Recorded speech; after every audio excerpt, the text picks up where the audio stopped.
देखा वो देखा टाइप ऑफ सेल यानी कोशिका का प्रकार, लेकिन on the basis of cellular organisation या फिर जिसे हिंदी में कहा जाता है कोशिकीय संगठन।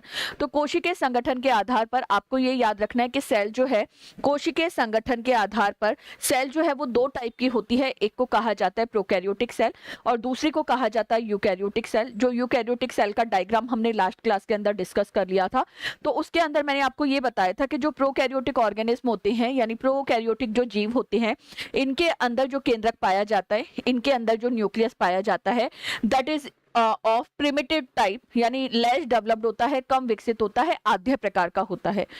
दूसरे की अगर मैं बात करती हूँ जिसे हम यूकैरियोटिक ऑर्गेनिज्म या यूकैरियोटिक सेल के नाम से जानते हैं, तो यूकैरियोटिक सेल के अंदर वेल डेवलप्ड न्यूक्लियस या सुविकसित केंद्रक जो है वो उपस्थित होता है। अब बात यहाँ पर ये आती है कि सुविकसित केंद्रक का मतलब क्या है। आपको ये याद रखना है, जब आप न्यूक्लियस को देखोगे, when you see the nucleus, जब आप केंद्रक को देखोगे तो आपको एक वेल डिफाइंड स्ट्रक्चर जो है न्यूक्लियस की दिखेगी, यानी केंद्रक की एक बहुत ही अच्छी सुंदर सी सुविकसित संरचना अगर आपको कोशिका के अंदर दिखाई दे रही है।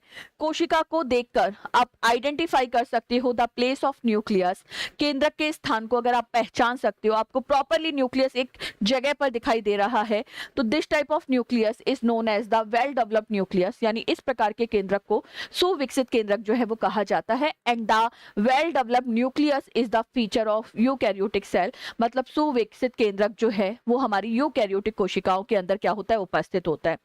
इतनी जब हमने बात करी तो आपको ये याद रखना है, देखो मैं एक पॉइंट इसी के अंदर मेंशन करती हूँ कि अगर इसी में से मैं इस न्यूक्लियर एनवेलप को यानी केंद्रक आवरण को गायब कर दूं, ठीक है, तो मुझे लगता है कि अगर मैं केंद्रक आवरण को गायब कर दूंगी, यानी if I will erase the nuclear envelope from this diagram, तो मुझे लगता है कि जो न्यूक्लियर कंपोनेंट है यानी केंद्रक का संगठक पदार्थ है वो पूरी कोशिका के अंदर फैल जाएगा, यानी पूरी सेल के अंदर डिस्ट्रीब्यूट हो जाएगा। And in such situation you can not define the specific position या स्पेसिफिक मैं बोल सकती हूँ place of nucleus, and that type of nucleus is the characteristic feature of prokaryotic cell. Hindi वाले बच्चे सुनेंगे कि अगर इस केंद्रक में से मैं केंद्रक आवरण को लुप्त कर देती हूँ यानी गायब कर देती हूँ, तो उस स्थिति में जो भी केंद्रक के बाकी संगठक पदार्थ हैं वो पूरी कोशिका के अंदर फैल जाएंगे, और जब वो पूरी कोशिका के अंदर फैल जाएंगे तो इस स्थिति में आप केंद्रक की एक विशिष्ट स्थिति बताना, यानी केंद्रक यहाँ से लेकर यहाँ तक है ऐसी स्थिति बताना जो है वो मुझे लगता है उसमें बताने में सक्सेसफुल जो है वो नहीं हो पाओगे। और ऐसा न्यूक्लियस जिसमें केंद्रक आवरण जो है नहीं होता, यानी न्यूक्लियर एनवेलप जो है वो डिसअपियर होता है, एनवेलप भी बोल सकते हैं, मेम्ब्रेन भी बोल सकते हैं, वो डिसअपियर होता है, तो that is the characteristic feature of prokaryotic cell. ये बात आपको याद रखनी है। Already we have mention the basic मैं बोल सकती हूँ डेफिनेशन ऑफ प्रिमिटिव न्यूक्लियस या फिर सामान्य जो आद्य केंद्रक है उसकी परिभाषा ऑलरेडी हमने क्लास के अंदर जो है वो मेंशन कर ली थी। चलते हैं आगे, कुछ पॉइंट और मेंशन करते हैं, कुछ पॉइंट और मेंशन करते हैं। चलिए इसी में लिखते हैं, प्रो इधर यूकैरियोटिक है इधर प्रोकैरियोटिक है ना, तो इसी में मेंशन कर लेते हैं आगे। चलिए लिखेंगे प्रोकैरियोटिक कोशिका में इनमें केंद्रक आवरण रहित केंद्रक उपस्थित होता है। इनमें केंद्रक आवरण रहित यानी बिना केंद्रक आवरण रहित केंद्रक उपस्थित होता है, केंद्रक उपस्थित होता है जिसे केंद्र का न्यूक्लियोइड इंग्लिश में कहते हैं, जिसे केंद्र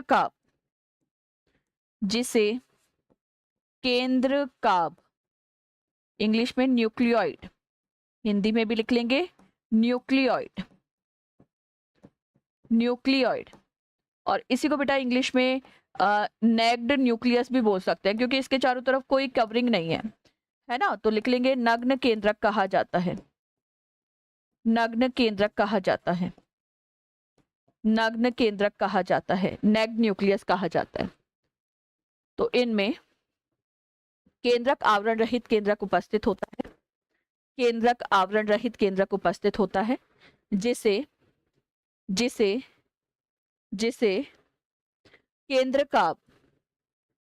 केंद्र का ऑब्लिक करके न्यूक्लियोइड, जिसे केंद्र का, ऑब्लिक करके न्यूक्लियोइड, न्यूक्लियोइड, ऑब्लिक करके नग्न केंद्रक कहा जाता है, नग्न केंद्रक कहा जाता है, नग्न केंद्रक कहा जाता है। स्टूडेंट लिखेंगे in prokaryotic cell, in prokaryotic cell nucleus is not surrounded with the help of, nucleus is not surrounded with the help of nuclear envelope, nuclear envelope, and this type of nucleus, and this type of nucleus known as nucleoid, this type of nucleus known as nucleoid, oblique करके लिखेंगे नेग्ड, oblique करके लिखेंगे नेग्ड nucleus, क्योंकि nucleus की कोई covering जो है वहां पर प्रेजेंट नहीं है। चलिए लिखेंगे यूकैरियोटिक कोशिकाओं में, यूकैरियोटिक कोशिकाओं में, यूकैरियोटिक कोशिकाओं में, यूकैरियोटिक कोशिकाओं में दोहरी झिल्ली युक्त, मतलब डबल मेम्ब्रेन वाला, तो दोहरी झिल्ली युक्त, दोहरी झिल्ली युक्त, दोहरी झिल्ली युक्त केंद्रक आवरण, केंद्रक आवरण, केंद्रक आवरण उपस्थित होता है। डबल मेम्ब्रेनस मैं बोल सकती हूँ न्यूक्लियर मेम्ब्रेन प्रेजेंट होती है, तो केंद्रक आवरण उपस्थित होता है। In eukaryotic cell, in eukaryotic cell, in eukaryotic cell double membranous, double membranous, double membranous nuclear envelope,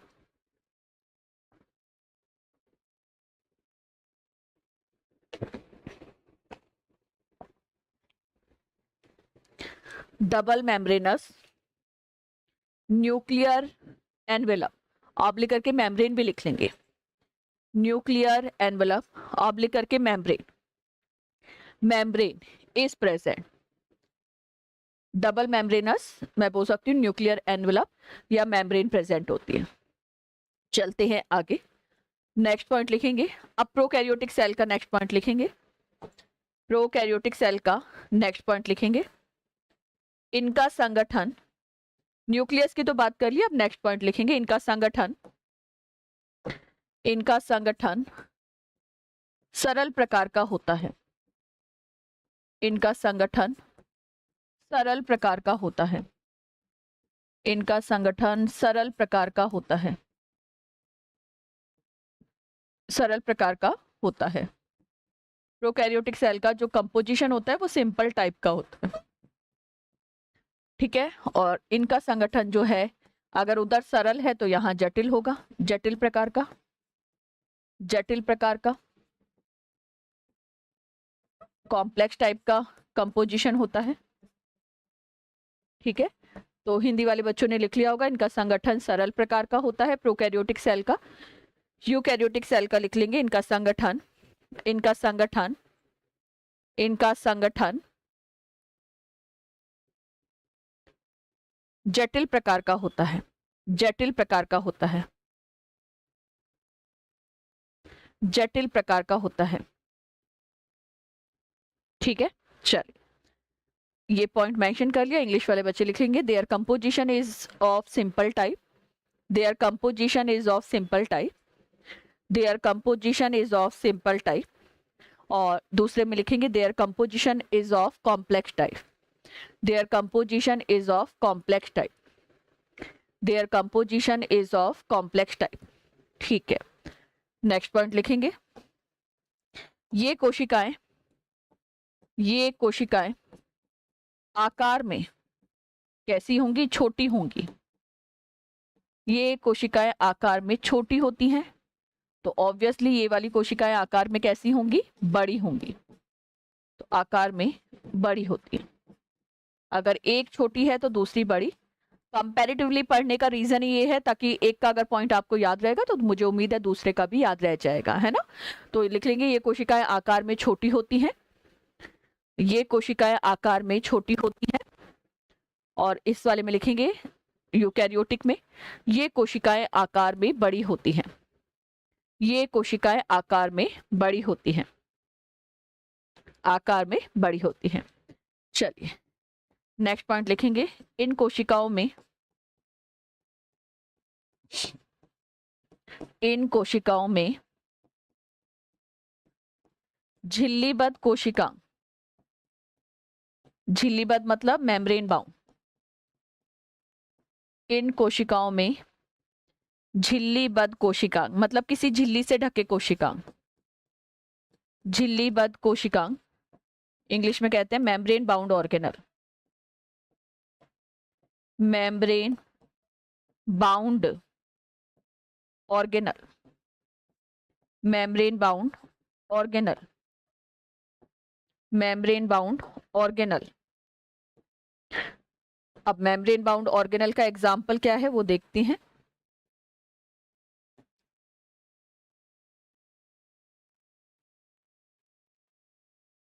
ठीक है, मेम्ब्रेन बाउंड ऑर्गेनल जैसे जैसे माइटोकॉन्ड्रिया, जैसे माइटोकॉन्ड्रिया,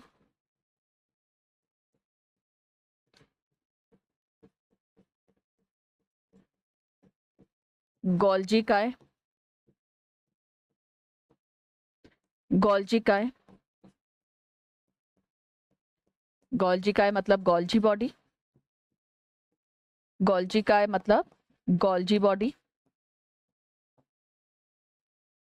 कोमा लगा के अंतः प्रदवी जालिका, अंतः प्रदवी जालिका, अंतः प्रदवी जालिका इंग्लिश में कहते हैं एंडोप्लाज्मिक रेटिक्यूलम,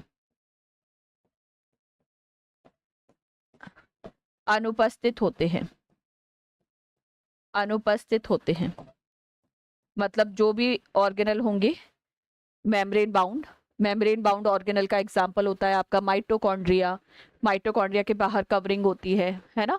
उसके अलावा हमारा गोल्जी एपरेटस, उसके अलावा हमारा लाइसोसोम भी आ जाएगा, अंतःप्रदवी जालिका या एंडोप्लाज्मिक रेटिकुलम भी आ जाएगी। ये सारे ऑर्गेनल इसमें क्या होते हैं, एब्सेंट होते हैं, है ना। तो हिंदी वाले बच्चों ने लिख लिया होगा, इन कोशिकाओं में झिल्लीबद्ध कोशिकांग जैसे माइटोकॉन्ड्रिया, गोल्जिका, अंतःप्रदवी जालिका अनुपस्थित होते हैं। इंग्लिश वाले स्टूडेंट लिखेंगे, in prokaryotic cell, in prokaryotic cell, in prokaryotic cell membrane bound organelles, membrane bound organelles, in prokaryotic cell membrane bound organelles, example लिख लेंगे mitochondria, mitochondria, mitochondria, Golgi body, Golgi body, endoplasmic reticulum, ER short में बोलते हैं, endoplasmic reticulum ER, etc etcetera, etc is absent, etc is absent. ठीक है, और इसमें लिख लेंगे सभी झिल्ली युक्त कोशिकांग, सभी झिल्ली युक्त कोशिका, और एग्जाम्पल यही आ जाएंगे इधर वाले। तो सभी झिल्ली युक्त कोशिकांग उपस्थित होते हैं, सभी झिल्ली युक्त कोशिकांग उपस्थित होते हैं, उपस्थित होते हैं। All membrane bound organelles, all membrane bound organelles, all membrane bound organelles are present, all membrane bound organelles are present, are present। आगे चलते हैं, है ना, आगे नेक्स्ट पॉइंट देख लेते हैं।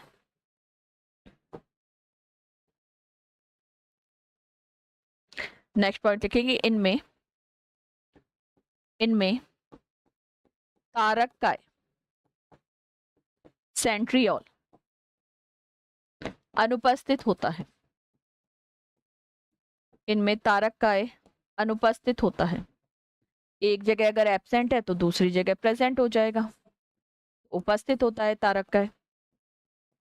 तारक काय यहाँ पर उपस्थित होता है। यूकैरियोटिक सेल में सेंट्रियोल प्रेजेंट होता है, प्रोकैरियोटिक सेल में सेंट्रियोल जो है वो एब्सेंट होता है। तो लिख लेंगे centriole is absent, centriole is absent, centriole is absent, और सेकंड में लिख लेंगे सेंट्रियोल इज प्रेजेंट।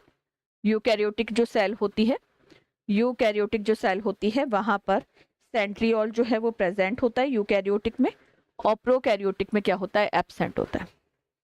प्रोकैरियोटिक में क्या होता है, एब्सेंट होता है। प्रोकैरियोटिक सेल में जो सेंट्रियोल है वो एब्सेंट होता है।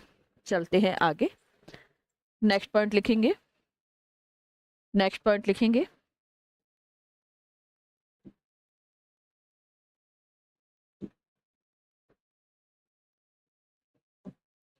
इनमें 70S प्रकार के, इनमें 70S प्रकार के राइबोसोम उपस्थित होते हैं। 70S प्रकार के राइबोसोम उपस्थित होते हैं जो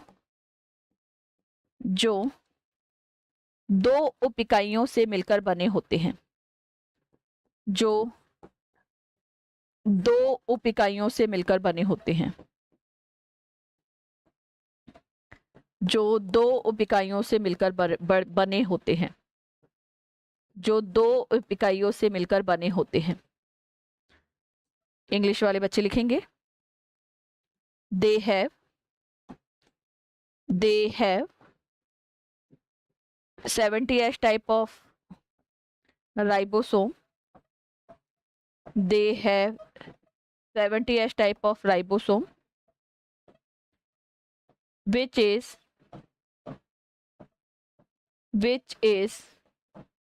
made up by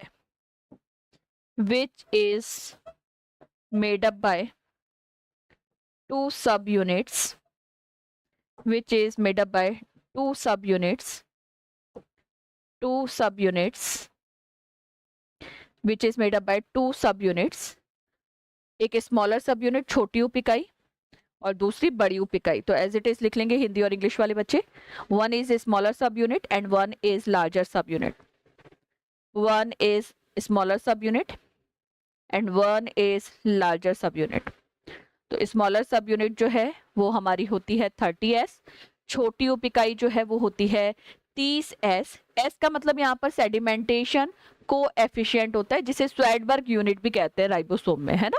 तो वो जब हम राइबोसोम पढ़ेंगे आगे डिटेल में तब वहां पर मेंशन करेंगे। अभी तो फिलहाल हमारा टॉपिक ही टाइप ऑफ सेल चल रहा है, तो यहाँ पर राइबोसोम को डिटेल में पढ़ना is not a necessary thing, but when we will discuss the ribosome, जब हम राइबोसोम के बारे में पढ़ेंगे तब ये एस क्या है, यूनिट्स क्या है, वो ज्यादा डिटेल में पढ़ेंगे। अभी केवल इतना लिखना है ना। तो छोटी सब यूनिट, छोटी जो उप इकाई होती है, स्मॉलर सब यूनिट जो होती है वो 30S होती है, और जो लार्जर सब यूनिट होती है दैट इज 50S। आपको इसको जोड़कर ये नहीं करना कि मैम ये तो 80S हो गया, 70S लिखवाया है। ये इसका बेटा मॉलिक्यूलर मास जो होता है, मॉलिक्यूलर वेट, आणविक भार जो होता है वो अलग होता है। तो आपको तो ये सब यूनिट एज इट इज जो है वो याद रखनी है। चलिए इसमें लिखेंगे दूसरे में, इनमें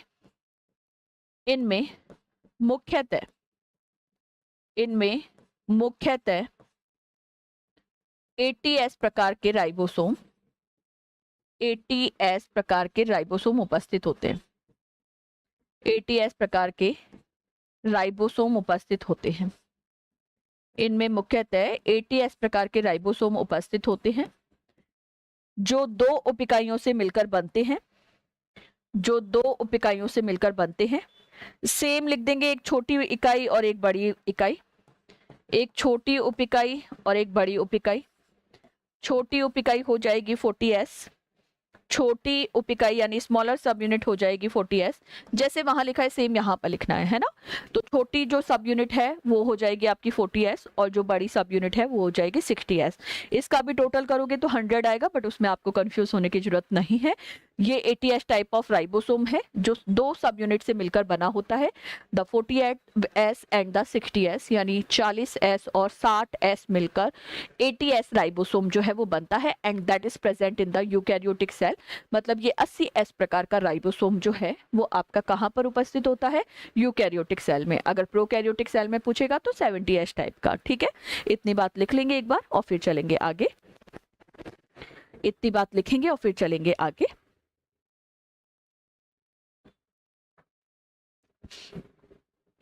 चलिए, एक स्टार लगा के पॉइंट लिखेंगे,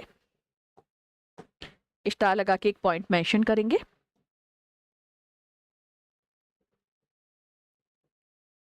लिखेंगे यूकैरियोटिक कोशिका के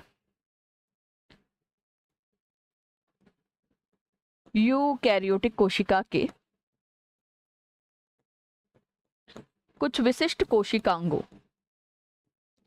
यूकैरियोटिक कोशिका के कुछ विशिष्ट कोशिकांगों, यूकैरियोटिक कोशिका के कुछ विशिष्ट कोशिकांगों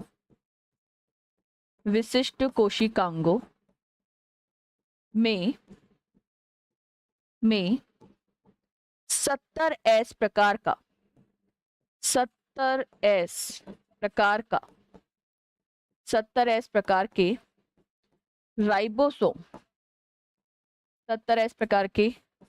राइबोसोम उपस्थित होते हैं। आपसे पूछे कौन से ऐसे सेल ऑर्गेनल्स है जिनके अंदर यूकैरियोटिक सेल के अंदर जो है 70s टाइप ऑफ राइबोसोम होता है, तो एक तो याद रखना है माइटोकॉन्ड्रिया, वन इज माइटोकॉन्ड्रिया, और सेकंड हो जाएगा आपका क्लोरोप्लास्ट। ये पाए तो माइटोकॉन्ड्रिया और क्लोरोप्लास्ट जो है ये प्रेजेंट तो यूकैरियोटिक सेल में होते हैं, मतलब they are found in the eukaryotic cell, है ना, they are found in the eukaryotic cell. But in organelles के अंदर भी अपना खुद का राइबोसोम होता है, और वो 80s के बजाय कौन सा एस होता है? 70s। तो एक तो हो जाएगा माइटोकॉन्ड्रिया और दूसरा हो जाएगा क्लोरोप्लास्ट।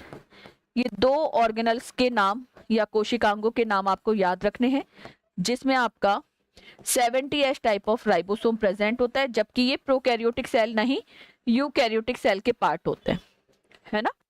तो हिंदी वाले बच्चे तो एज इट इज लिख लेंगे जबकि यूकैरियोटिक कोशिका की कुछ विशिष्ट कोशिकांगों में 70s प्रकार का राइबोसोम उपस्थित होता है। एग्जाम्पल लिख लेंगे mitochondria and chloroplast, mitochondria and chloroplast. English वाले स्टूडेंट लिखेंगे while in some cell organelles in eukaryotic cell, while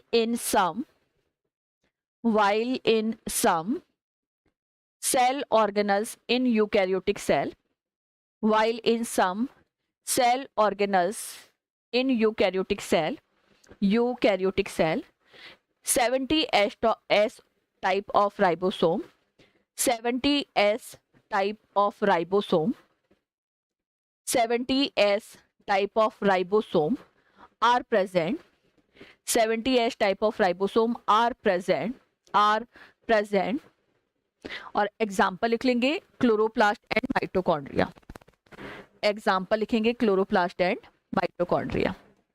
चलो आगे पॉइंट देखते हैं और क्या पॉइंट मेंशन करने। नेक्स्ट पॉइंट लिखेंगे प्रोकैरियोटिक कोशिका में इनमें श्वसन यानी रेस्पिरेशन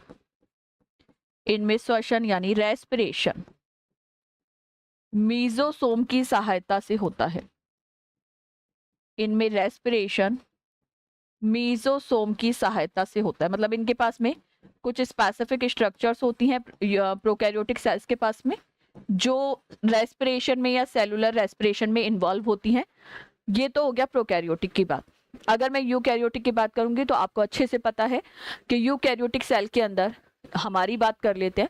हमारे अंदर सेल के अंदर जो रेस्पिरेशन हो रहा है, जिसे हम कोशिकीय श्वसन कहते हैं, इंग्लिश में सेलुलर रेस्पिरेशन के नाम से जानते हैं, वो सेलुलर रेस्पिरेशन माइटोकॉन्ड्रिया के अंदर होता है। हिंदी और इंग्लिश में सेम रहेगा, माइटोकॉन्ड्रिया, है ना।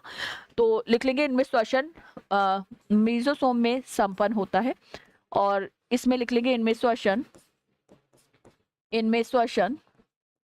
यूकैरियोटिक सेल की बात कर रहे हैं, माइटोकॉन्ड्रिया में संपन्न होता है, माइटोकॉन्ड्रिया में संपन्न होता है।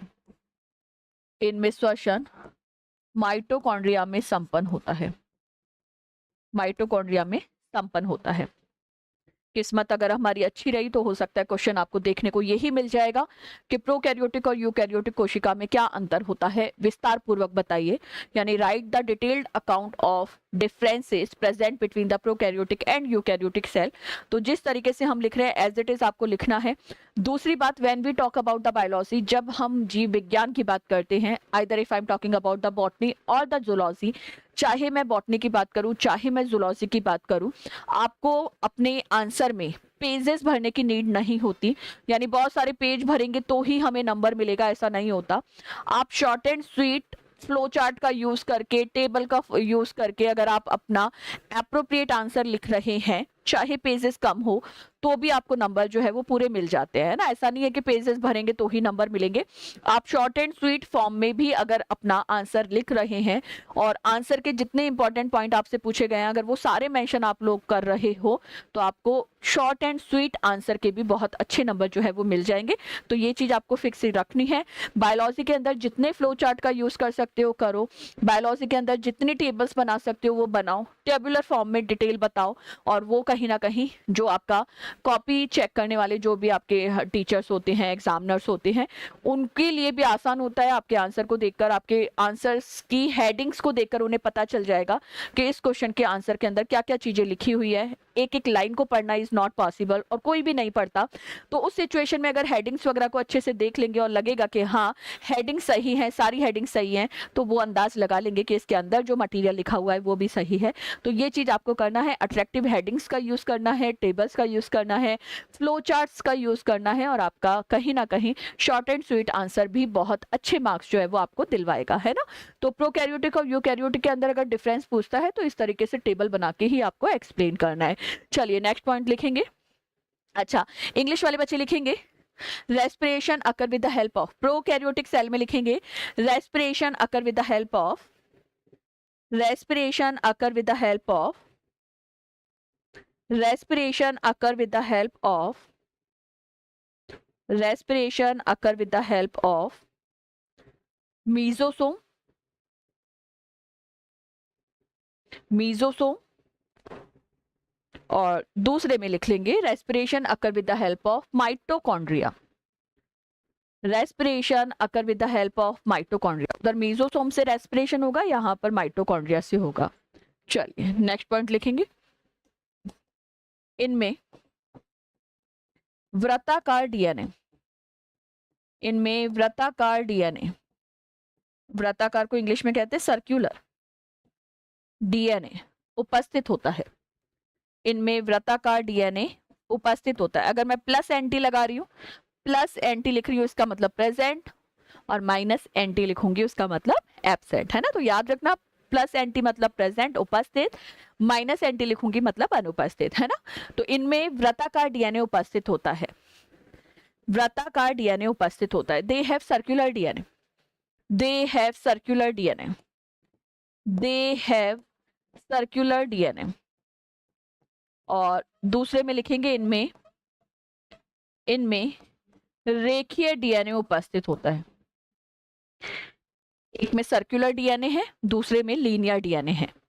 तो इनमें चक्रीय डीएनए उपस्थित होता है, वृत्ताकार भी बोल सकते हैं, चक्रीय भी बोल सकते हैं, दोनों ही पॉइंट मेंशन कर लो, है ना।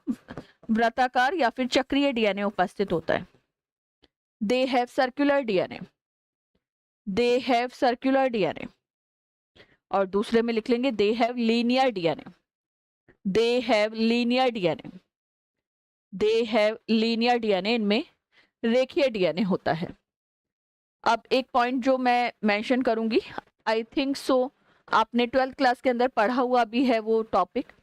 एक टॉपिक आता है जिसे हम डीएनए की पैकेजिंग के नाम से जानते हैं, यानी पैकेजिंग ऑफ डीएनए, जिसमें आप प्रॉपरली न्यूक्लियोसोम मॉडल पढ़ते हो। न्यूक्लियोसोम मॉडल हिंदी और इंग्लिश में न्यूक्लियोसोम मॉडल ही कहते हैं, जिसमें आपने डिफरेंट हिस्टोन प्रोटीन पढ़ा था। अलग अलग प्रकार के हिस्टोन प्रोटीन पढ़े थे, H1, H2A, H2B, H3, H4, these are the histone protein. Histone protein के प्रकार है। तो वो जो डीएनए की पैकेजिंग में हिस्टोन प्रोटीन प्रेजेंट होते हैं वो प्रोकैरियोटिक सेल में तो नहीं पाए जाते, लेकिन जो यूकैरियोटिक सेल होती है यहाँ पर हिस्टोन प्रोटीन जो है वो क्या होते हैं, प्रेजेंट होते हैं।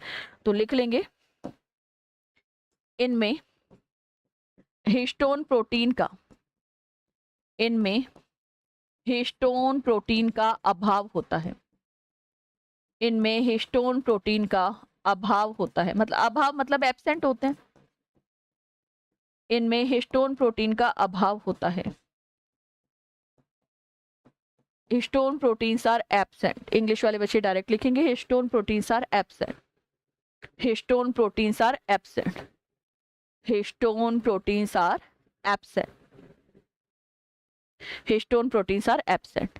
मैंने बोला एक जगह एब्सेंट है तो दूसरी जगह प्रेजेंट होगा। एक जगह अगर एब्सेंट है तो दूसरी जगह प्रेजेंट होगा। तो लिख लेंगे इनमें हिस्टोन प्रोटीन उपस्थित होते हैं। इनमें हिस्टोन प्रोटीन उपस्थित होते हैं।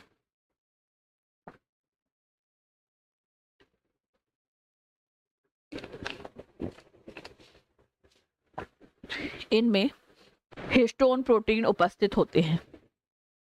Histone proteins are absent. Histone proteins are absent. चलिए नेक्स्ट पॉइंट लिखेंगे। नेक्स्ट पॉइंट लिखेंगे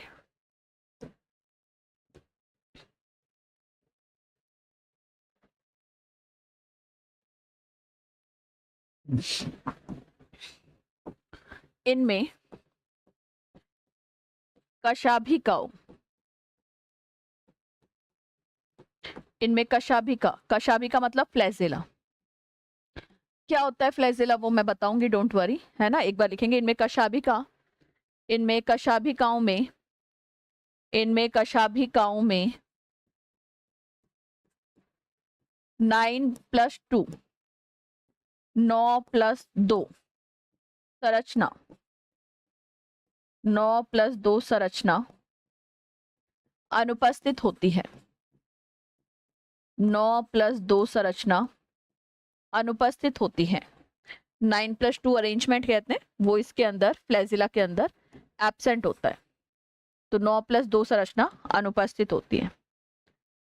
नेक्स्ट इसमें लिखेंगे यूकैरियोटिक कोशिका में इनमें उपस्थित कशाभिकाओं में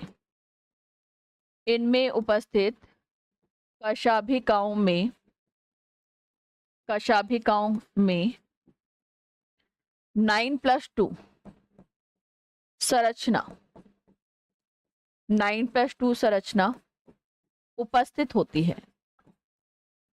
9+2 संरचना उपस्थित होती है। एक बार इंग्लिश और हिंदी वाले बच्चे लिखेंगे, फिर मैं इसको एक्सप्लेन करूंगी। एक बार लिखेंगे जल्दी से। इसमें तो लिख लेंगे कशाभिकाओं में 9+2 संरचना अनुपस्थित होती है, उधर लिख लेंगे 9+2 संरचना उपस्थित होती है। इंग्लिश वाले बच्चे लिखेंगे 9+2 अरेंजमेंट, 9+2 अरेंजमेंट ऑब्लिक करके structure, 9+2 arrangement, 9+2 arrangement is absent, 9+2 arrangement is absent in flagella, 9+2 arrangement is absent in flagella. यहाँ पर अपोजिट लिख देंगे, एब्सेंट की जगह प्रेजेंट। तो 9+2 अरेंजमेंट ऑब्लिक करके structure is present in flagella, is present in flagella, is present in flagella। 9+2 structure oblique करके arrangement is present in flagella. अब पहली बात तो फ्लैजेला क्या होता है, वैसे तो आई होप सो थोड़ा सा आपको ध्यान होगा, मैंने बोला था, फिर भी अगर ध्यान नहीं है तो कोई दिक्कत वाली बात नहीं है, क्लास में आप जुड़े हैं तो आपको हर चीज जो है वो समझाई जाएगी। ऐसा नहीं है कि ये मान के चलेंगे कि नहीं तुम्हें तो सब कुछ आता है हम नहीं बताएंगे, ऐसा कुछ नहीं होगा। सारे पॉइंट जो है वो क्लियर करे जाएंगे, एक बार इधर ध्यान देंगे। देखो, मैं तुम्हें एक बात बताना चाहूंगी कि अगर मैं प्रोकैरियोटिक सेल के सबसे बेस्ट एग्जांपल की बात करती हूँ, यानी if I am talking about the best example of prokaryotic cell, that is the monera kingdom या मोनेरा जगत। और मोनेरा जगत के अंदर जो हमारे माइक्रो ऑर्गेनिज्म होते हैं, सूक्ष्म जीव होते हैं, वो सम्मिलित होते हैं। अब सूक्ष्म जीव में भी अगर आपसे पूछे कि well known example of micro organism, सूक्ष्म जीव का सर्वश्रेष्ठ उदाहरण क्या है, तो आंसर होगा जीवाणु। चलो ठीक है, अगर मैं बैक्टीरियल सेल की स्ट्रक्चर बनाऊं, मान लो this is the bacterial cell, this is the bacterial cell, bacteria है, ये जीवाणु है, तो इसकी सेल वॉल के ऊपर एक धागेनुमा संरचना होती है, यानी एक फिलामेंटस स्ट्रक्चर होती है on the cell wall of bacteria, and this filamentous structure is known as the flagella.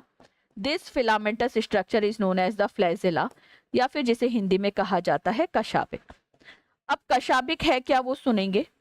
कशाभिक कोशिका पर उपस्थित वो धागेनुमा संरचनाएं होती हैं जिसकी सहायता से कोई भी कोशिका गतिशील बन जाती है। मतलब अगर फ्लैजेला होगा तो वो अपना मूवमेंट खुद दिखा सकता है, वो अपनी गति जो है वो प्रदर्शित कर सकता है।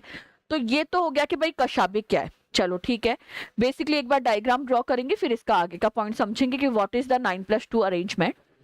व्हाट इज द 9+2 अरेंजमेंट, एक बार इतना लिखेंगे, फिर 9+2 अरेंजमेंट देखेंगे कि होता क्या है 9+2 arrangement.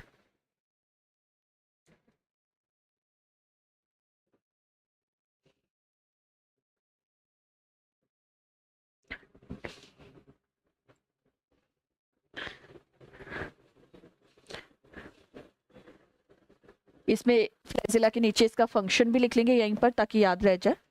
Flagella help in motility, flagella help in motility.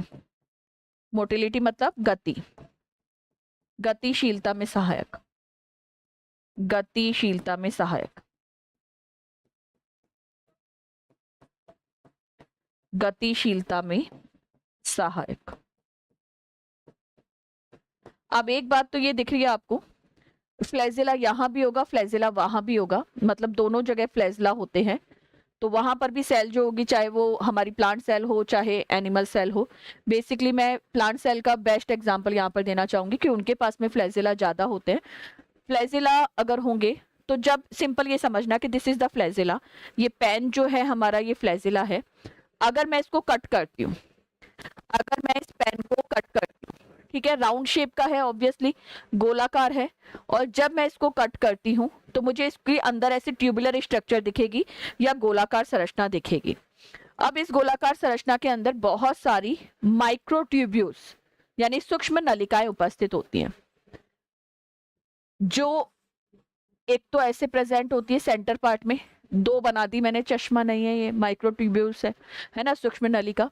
तो दो तो ये हो गई, और 9 जो है वो जोड़ों में उपस्थित होती है, पेयर्स में प्रेजेंट होते हैं 9, 1 2 3 4 5 6 7 8 और ये 9। और ये जो माइक्रोट्यूब्यूल्स होती हैं, ये रेडियल स्पोक की हेल्प से, रेडियल स्पोक मतलब अरीय दंड, अरीय दंड की सहायता से इस तरीके से ये आपस में जुड़ी रहती है, आपस में इस तरीके से जुड़ी रहती है। मतलब सेंटर वाला जो केंद्रीय सूक्ष्म नलिकाएं हैं, सेंट्रल मैं बोल सकती हूँ जो माइक्रोट्यूब्यूल्स है, उनके साथ में पेरीफेरी मैं बोल सकती हूँ, मैं लिख भी देती हूँ यहाँ पर, लेबलिंग कर देती हूँ, है ना। ये हो गई इंटरनल स्ट्रक्चर ऑफ आपका, मैं बोल सकती हूँ माइक्रो जो हमारा फ्लैजिला। ये जो है ये वाले, ये कहलाती हैं परिधीय सूक्ष्म नलिका, परिधीय सूक्ष्म नलिका, परिधीय सूक्ष्म नलिकाएं, इंग्लिश में peripheral microtubules, peripheral microtubules, peripheral microtubules. और बीच में जो दो दिख रही हैं, थोड़ा मैं इनको डार्कर कर देती हूँ, ज्यादा बेटर तरीके से दिख जाएगा। दीज वन,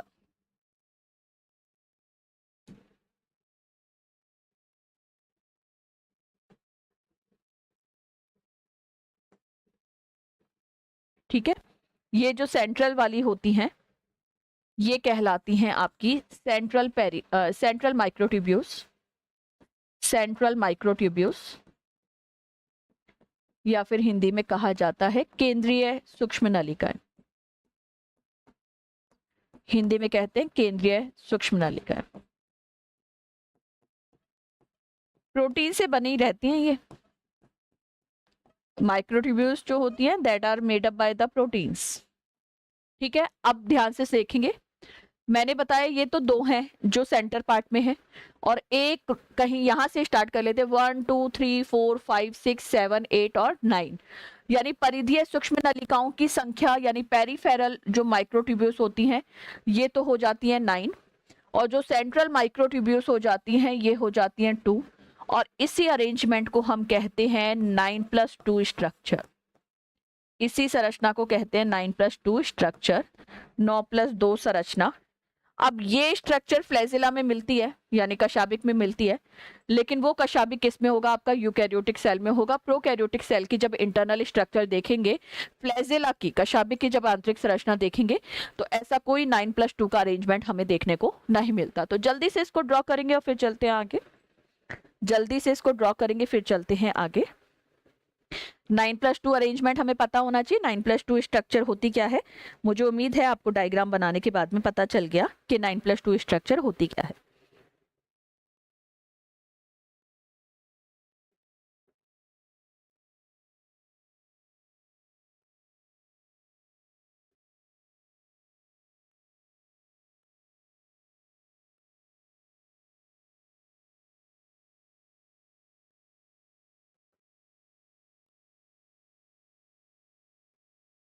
डायग्राम ड्रॉ करेंगे फिर चलते हैं आगे।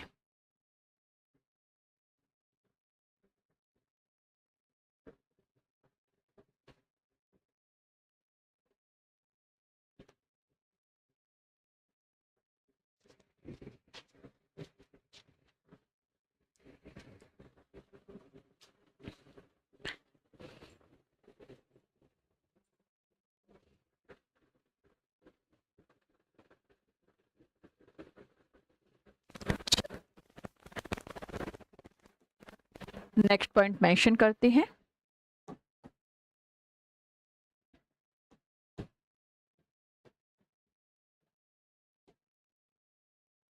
अब न्यूरॉन सेल्स बनती कैसे वो देख लेते हैं, है ना। तो लिखेंगे इन कोशिकाओं में सरल प्रकार का विभाजन पाया जाता है, सरल प्रकार का विभाजन पाया जाता है। इन कोशिकाओं में सरल प्रकार का विभाजन पाया जाता है, जैसे जैसे द्विविभाजन, जैसे द्विविभाजन। द्विविभाजन का मतलब क्या है, one cell get divided into two, यानी एक सेल जो है वो टूटेगी, टूटकर दो सेल का फॉर्मेशन कर देगी, दो कोशिकाओं का निर्माण कर देगी। इसी को हम बाइनरी फिजन कहते हैं इंग्लिश में, हिंदी में कहा जाता है द्विविभाजन। सिंपल मतलब है ये एक सेल है, वन सेल है, it get divided into two cell, one cell get divided into two cell, है ना। तो इसी को बाइनरी फिजन या द्विविभाजन के नाम से जानते हैं। तो इनमें सरल प्रकार का विभाजन पाया जाता है, इन कोशिकाओं में सरल प्रकार का विभाजन पाया जाता है, डैश करके लिख लेंगे द्विविभाजन, द्विविभाजन। इंग्लिश वाले स्टूडेंट लिखेंगे in this type of cell, in this type of cell, in this type of cell, simple type of division, in this type of cell, simple type of division, simple type of division is present, simple type of division is present, present, dash करके लिख लेंगे binary fission. और binary fission का मतलब क्या है, one cell get divided into two, एक कोशिका बटकर दो कोशिकाओं का क्या कर रही है, निर्माण कर रही है ना। एक कोशिका बटकर दो कोशिकाओं का निर्माण कर रही है। यूकैरियोटिक सेल लिखेंगे इनमें या इन कोशिकाओं में, इन कोशिकाओं में समसूत्री तथा अर्धसूत्री विभाजन, माइटोसिस और मियोसिस, समसूत्री तथा इन कोशिकाओं में समसूत्री तथा अर्धसूत्री विभाजन, समसूत्री तथा अर्धसूत्री विभाजन उपस्थित होता है, अर्धसूत्री विभाजन उपस्थित होता है। इंग्लिश वाले स्टूडेंट लिखेंगे in this type of cell, in this type of cell meiosis and mitosis is present, meiosis and mitosis is present, meiosis and mitosis is present, meiosis and mitosis is present। और last point लिख लेंगे, इन कोशिकाओं में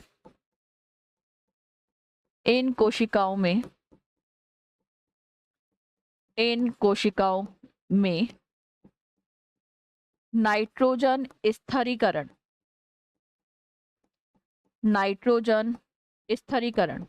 यानी nitrogen fixation की क्षमता, nitrogen fixation की क्षमता उपस्थित होती है।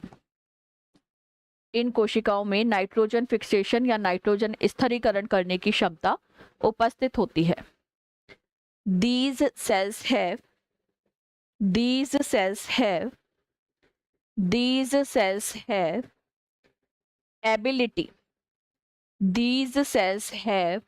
ability of cell division, these cells have ability of cell division, ability of cell division मतलब ये सेल डिवीजन करेंगे, माइटोसिस और मियोसिस करेंगे, एंड ऑल्सो हैव द अच्छा these cells have ability of nitrogen fixation, nitrogen fixation करेंगे, cell division तो कर ही रहे लेकिन नाइट्रोजन फिक्सेशन भी करेंगे। तो इंग्लिश वाले बच्चे लिखेंगे these cells have ability of nitrogen fixation, ability of nitrogen fixation, nitrogen fixation मतलब नाइट्रोजन को फिक्स कर सकते हैं, नाइट्रोजन फिक्सेशन।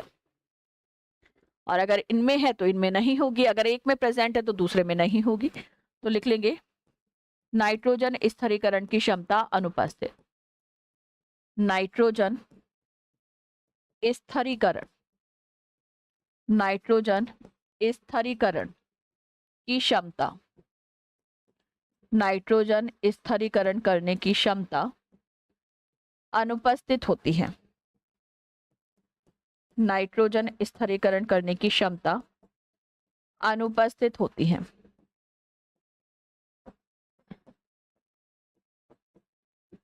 अनुपस्थित होते, ये नाइट्रोजन फिक्सेशन कर सकते हैं, ये नाइट्रोजन फिक्सेशन नहीं कर सकते, बिकॉज इनके पास में कुछ स्पेशलाइज्ड सेल्स होती हैं, कुछ विशिष्टीकृत कोशिकाएं होती हैं जो नाइट्रोजन का फिक्सेशन कर सकती हैं।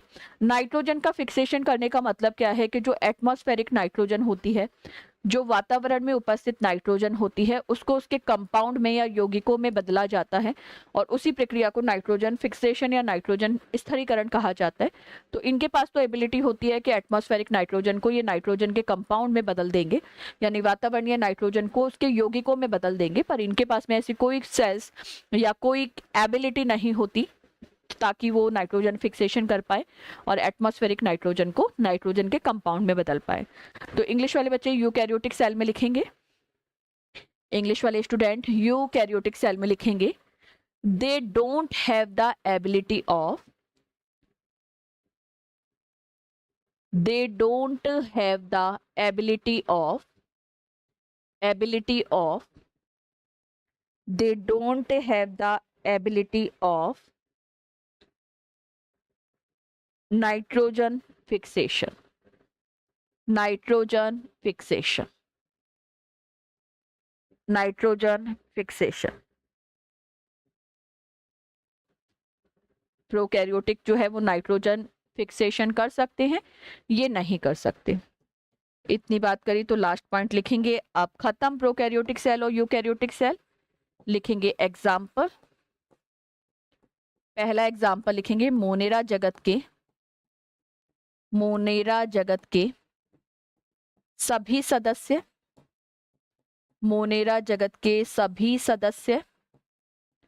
इंग्लिश वाले स्टूडेंट लिखेंगे all the members of, all the members of Monera kingdom, all the members of Monera kingdom, all the members of Monera kingdom.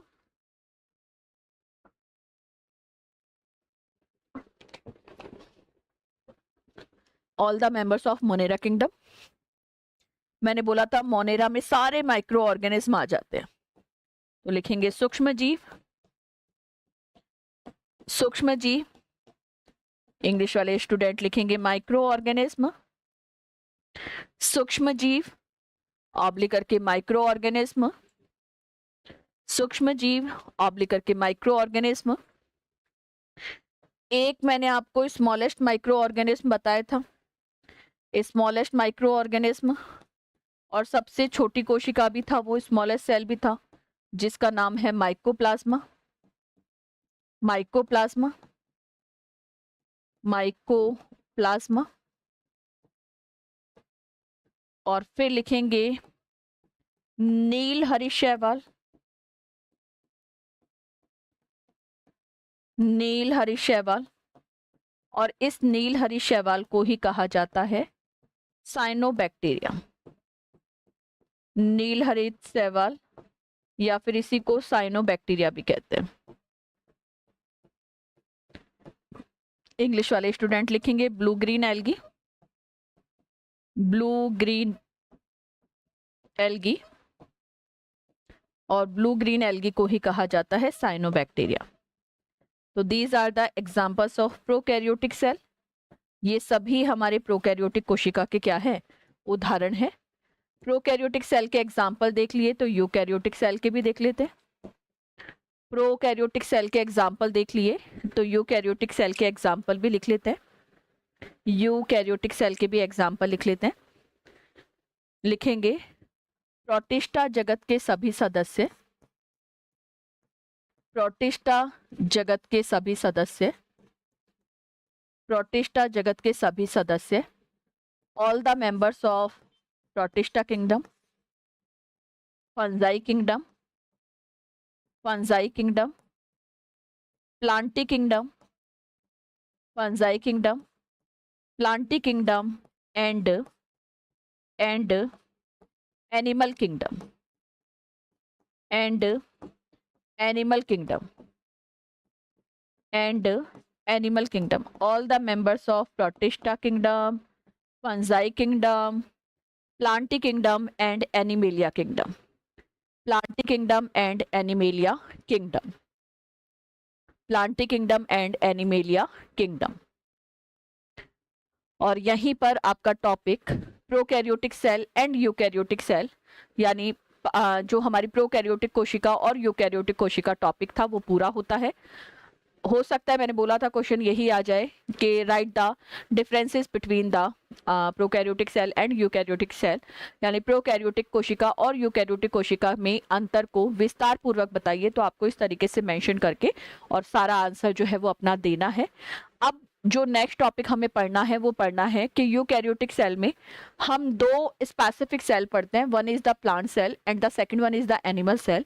यानी यूकैरियोटिक कोशिका में दो मुख्य कोशिकाएं हम पढ़ते हैं, जिसमें एक तो पादप कोशिका आ जाती है और दूसरी हमारी जंतु कोशिका आ जाती है। इनमें अंतर क्या होता है, इनके क्या कैरेक्टरिस्टिक फीचर होते हैं, इनके क्या लक्षण होते हैं, वो पढ़ेंगे हम नेक्स्ट क्लास के अंदर।